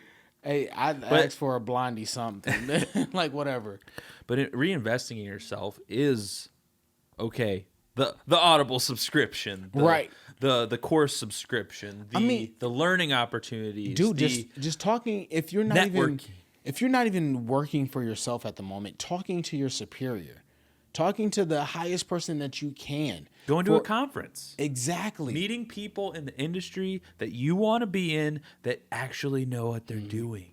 Look, dude, I'm about to put out a company-wide email that I'm going to hold a seminar for how to get a raise and Friends for Life. How many people do you think are going to show up? Dude, I hope, because I'm going to have a sign-up sheet and everything. I hope at least 50. But my heart of hearts tell me it's not going to be that much. But I'm trying to stay so optimistic right now. I really because pessimism to me is not just the thought. It's not just the feeling. It's the speaking of it, the throwing it out there. So I'm not going to say that. I'm not going to say what some people might think. Am I invited? Yeah, you're more than welcome. I probably can't make it. Yeah, but you might be recording it. I might have to pay you for it. Okay, I'll be there. I'll be there. No, but yeah, no, that's a great idea, and a lot of people. I hate saying that. I always say that. A lot of people. But because it's just anecdotal, I don't have backup evidence. But yeah, I see no so much wasted potential. I personally think that everybody's smart, and I think everybody can do awesome stuff. And this is just from personal experience, because I was a punk ass kid. Right. I had no money. I had no job. Yeah, I just say that you were a punk ass kid. Yeah. I was. I literally was in a band. I thought I was going to be a rock star. I had zero aspiration to do anything but that. I did work my butt off, and we did get signed to a record label. But that's beside the point. was a punk, man. Like, I didn't care about anything. I was a menace to society. I said dumb stuff. In the age of social media, they'll probably come back and bite me in the butt someday. But like, whatever. I'm going to say right now, I do not condone any of those negative things that he said. I don't either. I was 18, man. I was 17. I don't know what I'm. Oh, I was man. stupid. But like the point of the matter is, there's a point where I was like, this is dumb. What am I doing? Yeah, let me wake up. I made a choice to try and better myself. And again, I'm not saying I'm great. I'm not saying that I'm super awesome and I'm better than everyone, because I'm not. I'm just an idiot who did stupid things. I was a dumb kid, and I would spend all my money. I spent it on guitars and beer and all this stupid stuff. But now I'm more focused on learning. I'm more focused on bettering myself physically, like with my health. You know, from the time I was 18 to the time I was 22, I lost 100 pounds. Like, there's a time where you realize that it's time to stop wasting time. Right. And anyone can do that, because I did it. I'm just a dude that did it. I'm going to say this. I used to be a firm believer of that. I used to tell people all the time, if I can do it, you can do it. You know, it can. But I do believe that. I do believe it. It's just, I think the sad part about it is I don't think others believe it. Well, you have to believe in yourself. There has to be a point. There has to be a switch that flips where you're like, this is not me. This is not me, or I can be a better me. Yeah. You know, and what scares me is like, there's just too many people who don't think like that. Well, and it's the hard part about it is you have to look in the mirror and realize that you suck. And nobody wants to admit that. And I tell myself that every day. I wake up and I'm like, you're not shit, dude. Like, I literally have this conversation. Get better. Even if I was making $1 million right now, the first thing I would say when I looked in the mirror is, nobody gives a shit about what you think. Nobody gives a shit about what you do. You have to be better. That's it. I think that's the only thing people should think. You know what? And that, again, ironically enough, goes into number 12. You sure I didn't read this before? That's what I'm wondering, honestly. I didn't. I had no idea what the agenda was for this podcast. I had no idea. Like I was saying, number 12. Find a successful mentor. Okay. Yeah. Yeah, because we were talking about 11 and, you know, because 11 is reinvesting into the main business. Which is yourself. You know, or vice versa. The very first thing that you were doing. Potato. Potato, tomato. Potato. But you, at this point, you should probably be finding a mentor. And more of a mentor than what I normally suggest early on. One of the mentors that I suggest early on is somebody that you might not even know. Read a book. Find somebody that you agree with in life. A handful of people, like I've said before, I'll shout it out, Gary Vee. I really love his style of things, how he does things, that he puts people first. He puts his organizations first, and he finds things and he moves fast. Grant Cardone, I really enjoy his go-go attitude. He used to be an addict in his younger years, which makes sense for why I like him, because not only was my mother an addict, God rest her soul, but I have addict behavior myself. Like, when I get on something, my wife will say too, like, dude, you just like, you attack it. And dude, I feel that. Yeah, like, it's dude, like it's either 0 or 100. Right. Or like 300. His last book that I read, Be Obsessed or Be Averaged. Yeah. Or Be Average. Be averaged. Yeah, right? Because honestly, there are so many people that are averaged in life. But yeah, it's like you have to, and actually, honestly, it's funny because what you say, what you do in the mirror, that's yourself finding your own mentor. And, you know, because it's kind of talking back to yourself, like, dude, do better. Yeah, and there's a lot of I've never had a personal mentor like a person to person that I like confided in or like I've always been kind of like a weird not interpersonal but like self-contained like I've never found somebody that I wanted to learn from because I'm into weird stuff. I mean, I've had people that I've worked with that I've learned from. Uh-huh. But most of my learning and quirkiness and weird stuff that I come up with has all been like just internal Struggles. I don't know how to turn not even struggles, just like you said, Like a almost like dialogue? impulsive, like Right. compulsive, I should say, compulsive. Like I can't not do something when I'm interested in it. Right. So like I get that. the compulsion is my mentor, and there's not to say there's not people I don't look up to. Like one of the people I think is the coolest in the world, which you probably have no idea who he is Steven Ranella.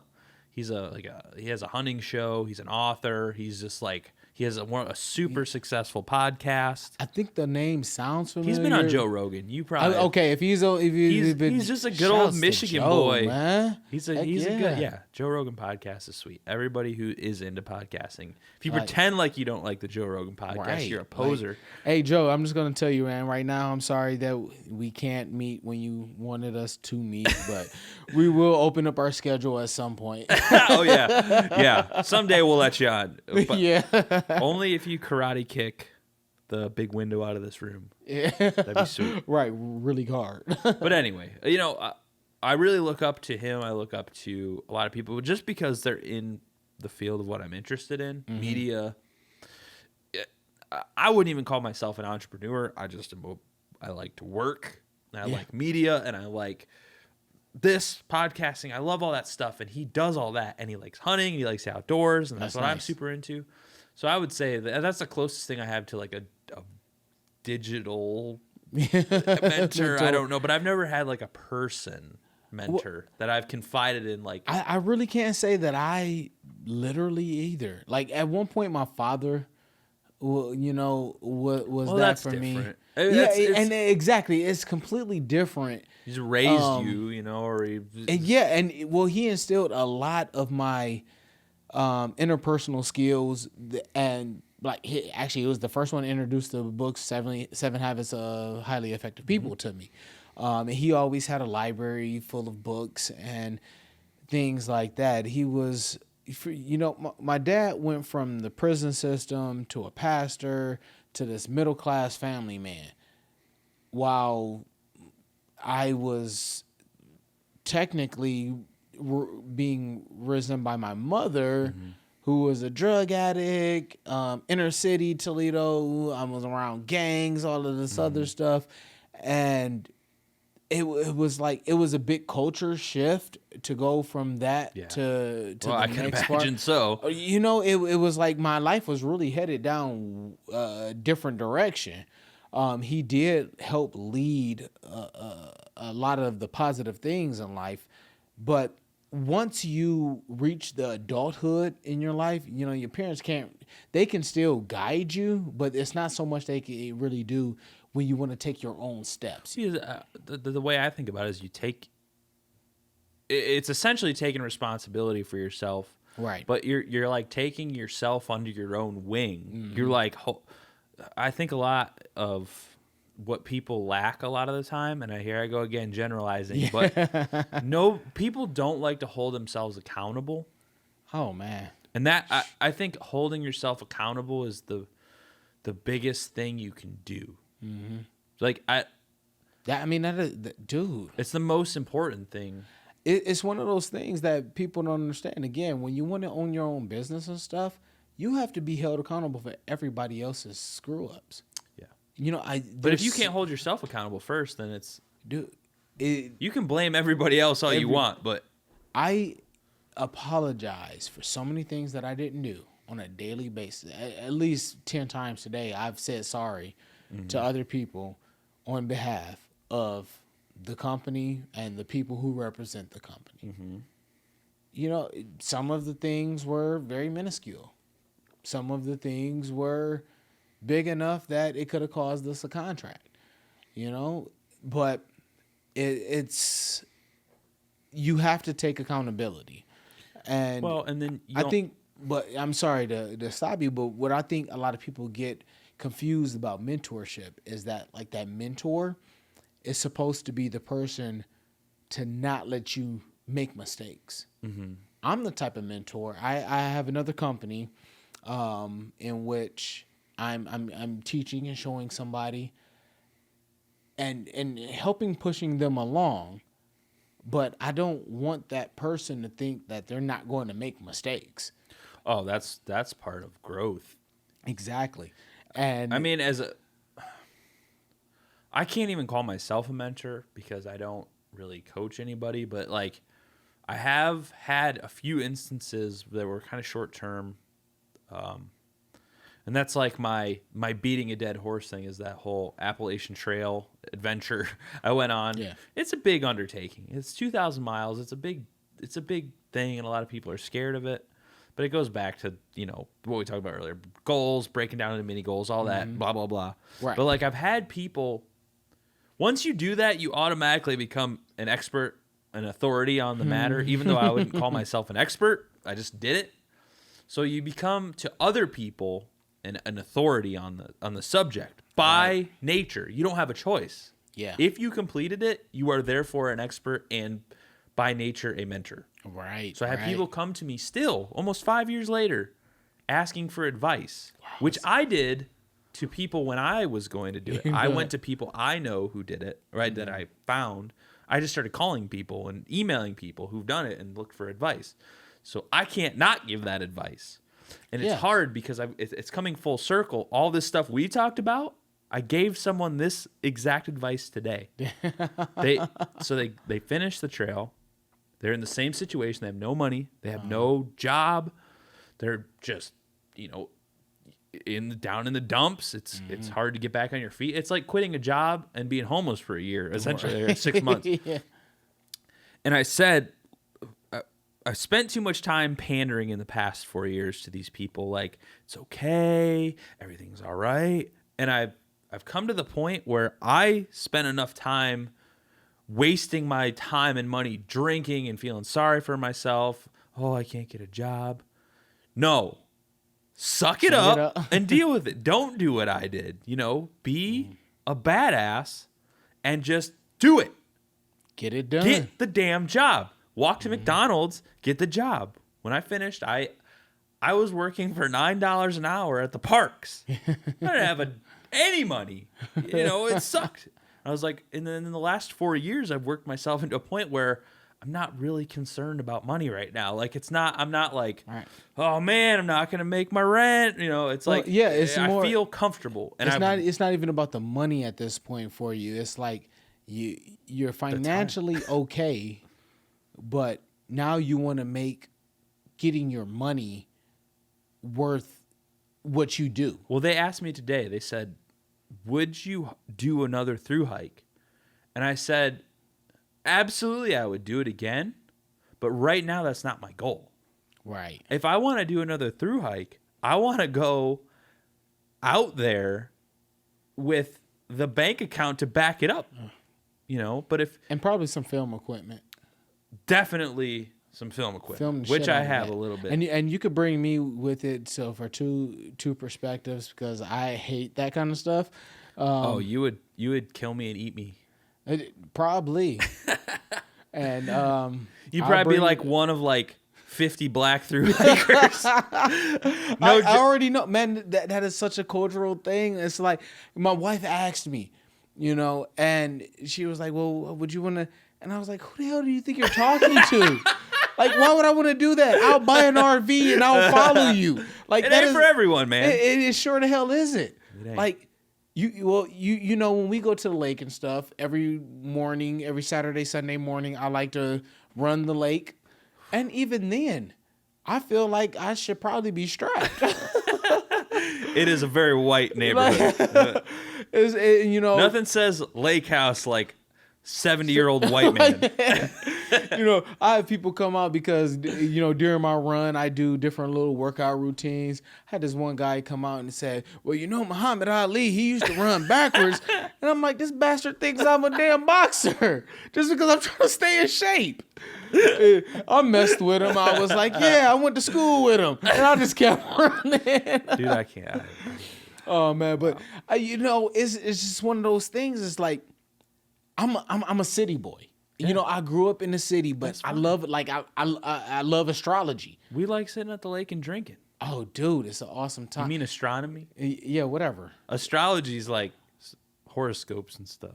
Well, astrology, astronomy, it's the same damn difference because it all comes in the same atmosphere. Well, astrology is like, my girlfriend's a Libra and she's going to cut my head off when I'm sleeping. Astronomy is like study of physics and the stars. Physics and the stars, yeah, but they're intertwined. They're all outer space. Yeah, it's all intertwined because you're going to find all of those things in the stars. Yeah. You like And looking at the stars.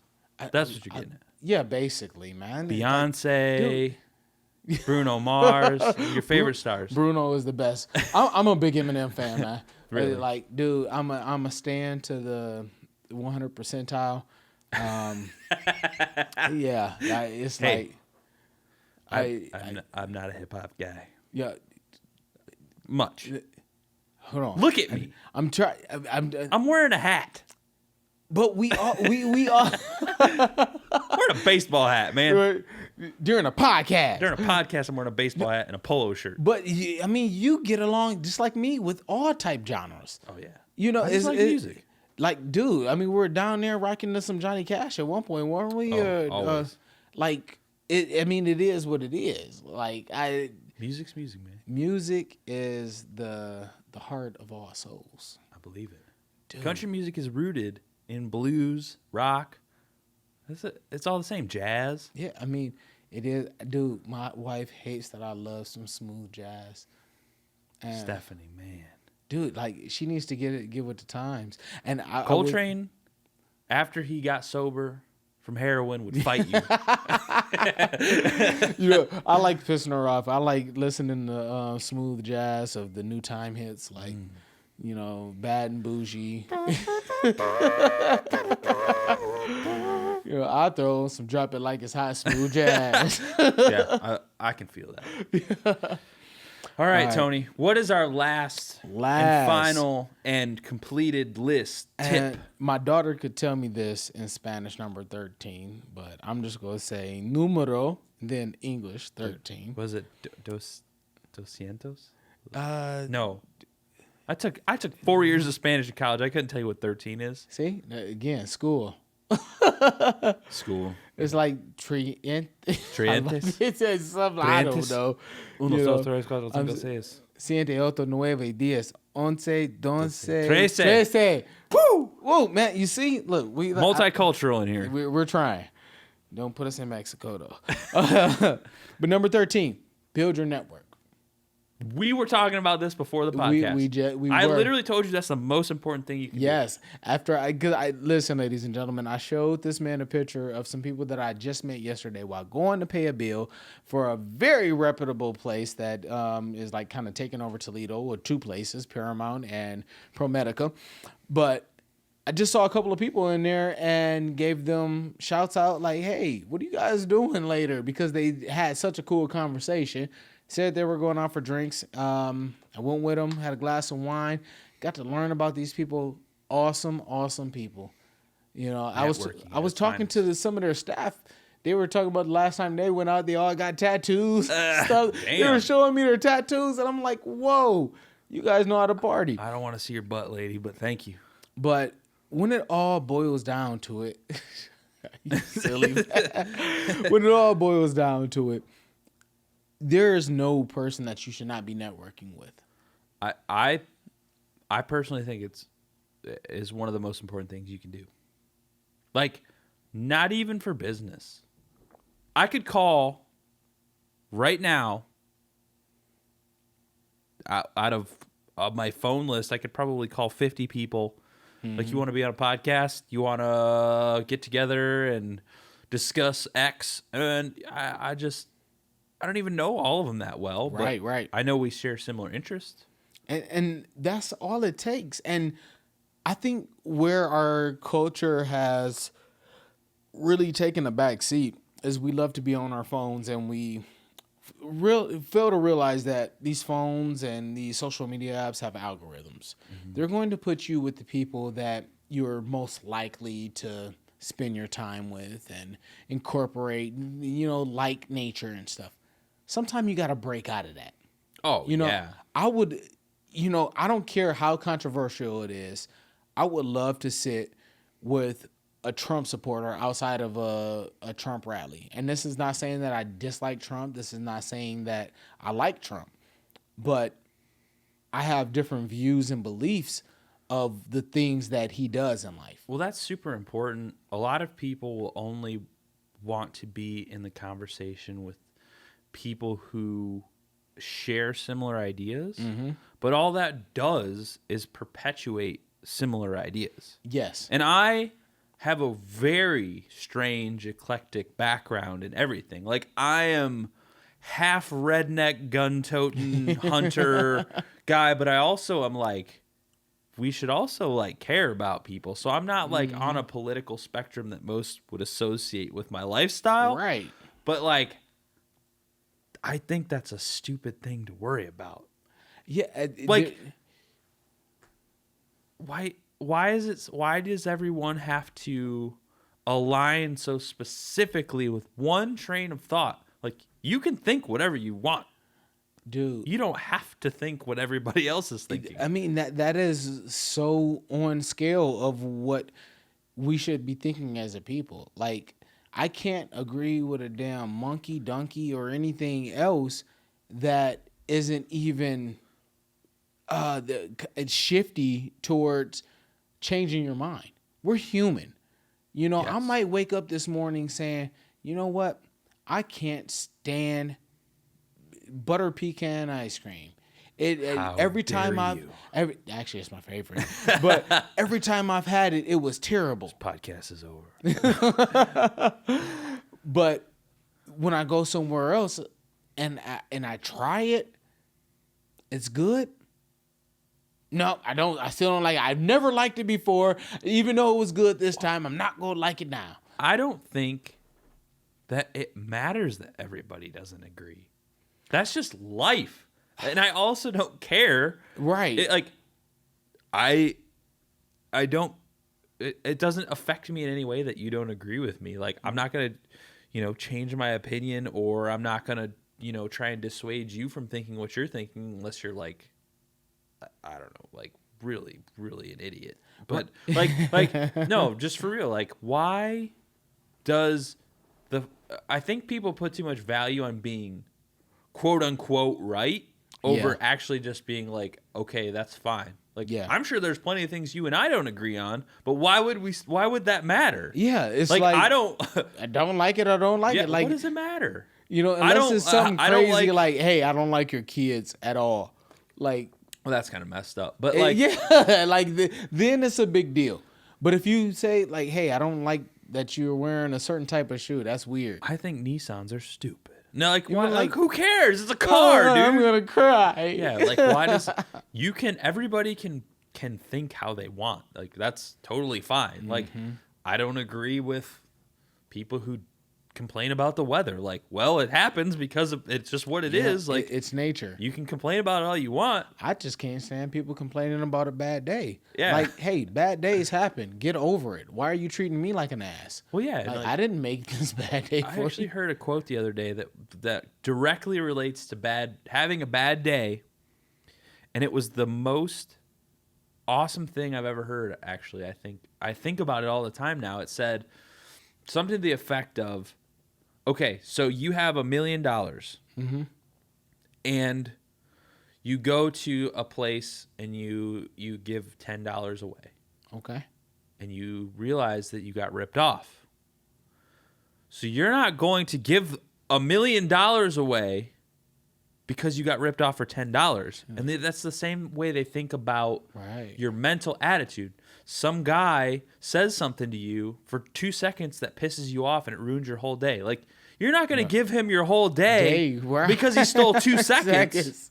Why would you give him $1 million because he stole 10? You would. I like actually that. thought myself that the other day, yesterday, when I was having a really rough day at work. Some people called me and they said some real, like, just, sometimes people say shit that just ruin your day. Yeah. And I was walking out of work and I was like, that was a great analogy. Like, they can have those 10 minutes, but the rest are mine. And it dropped. Take Dude, that. it dropped. I didn't think about it again. That was the most empowering thing I've ever heard. That is some of the most impressive nuggets that anybody can take home from today, even from 1 to 13 of everything that we said. I think that, honestly, at the very end of this was the best take home. I don't even know where I heard it. I think I saw it on Facebook or something. Dude, it was worth it, because there is no reason to let somebody else control your day to that extent. If someone's ruining your day that much, even if it's someone for work, I would just not talk to that person anymore. And if you're forced to, push it off on someone else. You don't need to deal with that shit. I mean, sometimes it is really just biting the bullet, finishing what you got to finish, and get out of the situation. Yeah. I'm at no situation in my life am I really just a person that I'm just going to take everything laying down. Mm-hmm. But I do recognize, not only in my business, but in my personal life, I mean, I have a wife and 5 children. I just can't get into certain situations as I could when I didn't have that. Yeah. Well, sometimes it's easier to just shut up and walk away. I mean, honestly, I'm not even going to say sometimes, 99% of the time. Oh, absolutely. And you make a choice. You can escalate, or you can just let them have their moment and be like, escalate or deflate. You know what, buddy? I'll let you have this one because I got better shit to worry about. Exactly. I'd rather come to my business after arguing with somebody who at the damn parking lot of a gas station or something, when all they're going to do is go to their friends, oh yeah, I told him and this and that, and have nothing else to do with their lives, versus me actually making power moves. Yeah. So, I mean, it is all, it's all worth it in the end to be a good person and just reverse it, build your network. Because I would rather take that person who wanted to fight me or something in the parking lot, put them in your and back say, pocket. Hey, exactly. Here's my card. What do you do for a living? And just, I guess the last thing before we sign off. 2 hours. Almost. Wow, nice. Podcast longest to date. Yeah, man. When it comes to building your network, when it comes to building your business, when it comes to doing anything that's going to bring you what you feel is success in life, it's very important that you stop blaming others. 100%. I think it's the number one thing that's going to make you different from anybody else, is taking responsibility. Like I said, go out there, establish the goals. Once you establish the goals, do the math of what needs to be done to get to the goals. Educate yourself, build your skills. If you're not ready, if you're not ready, who's ever going to offer you an opportunity? Or if an opportunity is ever offered to you, you're not going to be ready for it. Don't go asking your boss for a raise and you don't even know the philosophy of the company. Don't go and try to get business for something that you're not even ready to do business for. These are very important facts. Work every day, forever, how long it takes. It's not going to be one day. It's not going to be 2 days, 365 days. I mean, I think that's the bare minimum to even make what you think that you want to make. And last but not least, get it done. Get it done. Get it done, man. I love that guy. I think that's the most important one. Get her done. Get her done. Yeah, you got to get it done. You're not going to ever be successful in life without getting anything done. All the talk, all the dreams, all the sitting aside from your friends saying you're going to be this, you're going to be that, without actually doing the work for it, it's not going to get you there. Back up your bullshit. Back it up. Man, flash drive that shit. All right. So, that wraps up a yes. very long, extended, heartwarming Friends for Life podcast. And bet your butts we'll be back at it again. Yes, 100%. Peace. Audi. Hey, everybody. Thanks for watching the Friends for Life podcast here on YouTube. Don't forget to go down below and hit that subscribe button if you like what you're listening to. Also, head over to iTunes or Stitcher and drop us a review. We'll see you all next time.